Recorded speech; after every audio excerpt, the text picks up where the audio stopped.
Good morning students. എല്ലാവരും test വായിച്ച കഥ ഇഷ്ടമായ? വായിക്കാൻ വളരെ എളുപ്പമാണല്ലോ അല്ലേ? നമ്മൾ സാധാരണ ഒരു പക്ഷിയുടെ കഥ അല്ലേ? ആ പക്ഷി എന്തൊക്കെ കാര്യങ്ങൾ ചെയ്യുന്നു, കുട്ടികളെ എങ്ങനെ വളർത്തുന്നു എന്നതൊക്കെയാണ് പാഠഭാഗം. ഏത് പക്ഷീനെ പറ്റി നമ്മൾ പറയുന്നത്? ഇരട്ടത്തലച്ചി എന്ന് പറയുന്ന പക്ഷിയെ പറ്റിയാണ് പറയുന്നത്.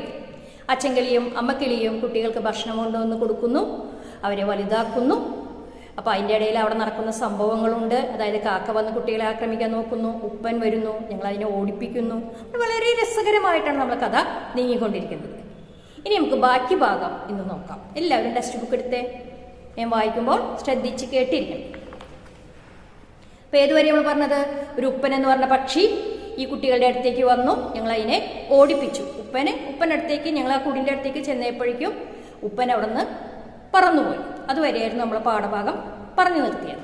തുടർന്ന് വലുതായോടെ കുഞ്ഞുങ്ങൾ എപ്പോഴും കൂട്ടിൽ എഴുന്നേറ്റ് നിൽക്കാനും നടക്കാനും തുടങ്ങി. നമ്മുടെ കുട്ടികളൊക്കെ ചെറിയ കുട്ടികളായിരുന്നു, അതൊക്കെ വലുതായിട്ടാ.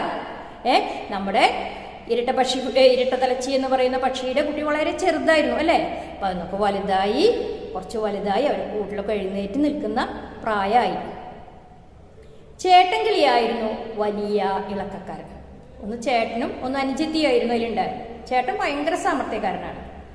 അനുജത്തി മര്യാദക്കാരി, വളരെ സൈലന്റാണ്. മറ്റാൾ ഭയങ്കര സ്മാർട്ടാണ്, എപ്പോഴും അതിനുള്ളിൽ കിടന്ന് ഓടി നടക്കുന്ന പരിപാടിയാണ് നമ്മുടെ ചേട്ടൻ കിളിക്ക്. ഒരു ദിവസം ഇളകി നടന്നപ്പോൾ ചേട്ടൻ്റെ കാല് തെറ്റി അവൻ താഴെ വീണു. എന്തുണ്ടായത്?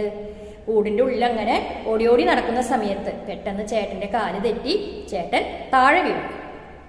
താഴെ ഉണ്ടായിരുന്ന ശവനീറിയ ഉറുമ്പുകൾ ഓടിയെടുത്തു. താഴത്തേക്ക് വന്നപ്പോഴേക്കും അവിടെ നിറയെ ഉറുമ്പുണ്ടായിരുന്നു. ഉറുമ്പൊക്കെ കൂടിയിട്ട് ആരുടെ അടുത്തേക്ക് എത്തി?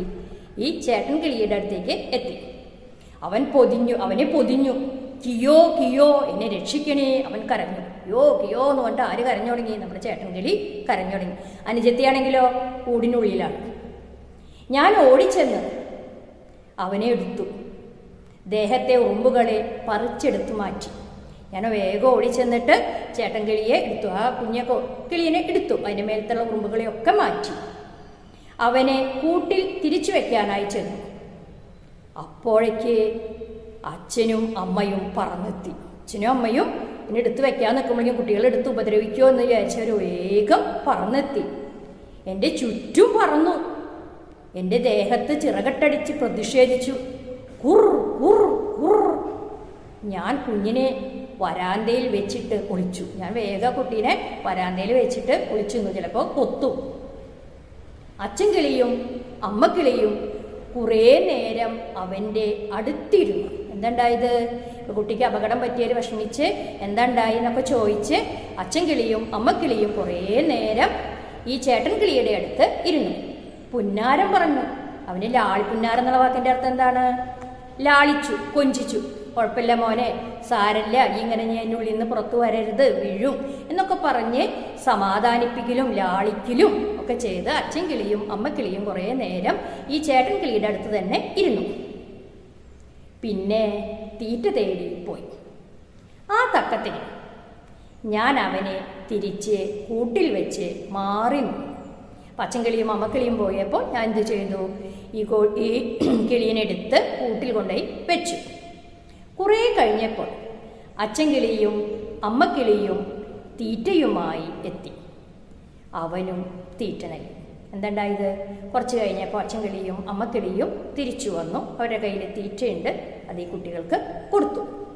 അന്ന് സന്ധ്യ വരെ അങ്ങനെ അവർ തീറ്റ കൊണ്ടുവന്നു മക്കൾക്ക് കൊടുത്തുകൊണ്ടേയിരുന്നു.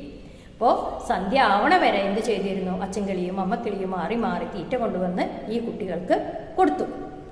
അപ്പോൾ ഈ കഥാഭാഗം ഇഷ്ടമായോ? കഥ ഇഷ്ടമായി? എല്ലാവർക്കും ഇഷ്ടമായി അല്ലേ? അപ്പോൾ ടെസ്റ്റ് നന്നായി വായിക്കണം. മേൻ തരുന്ന നോട്ട്സ് എഴുതിയെടുക്കണം. പിന്നെ എന്ത് ചെയ്യണം? റഫ് ബുക്കിൽ എഴുതി പഠിക്കണം. കോപ്പി ബുക്ക് എഴുതണം. ഇനി അടുത്തൊരു പാഠവുമായി അടുത്ത ക്ലാസ്സിൽ കാണാം. നന്ദി.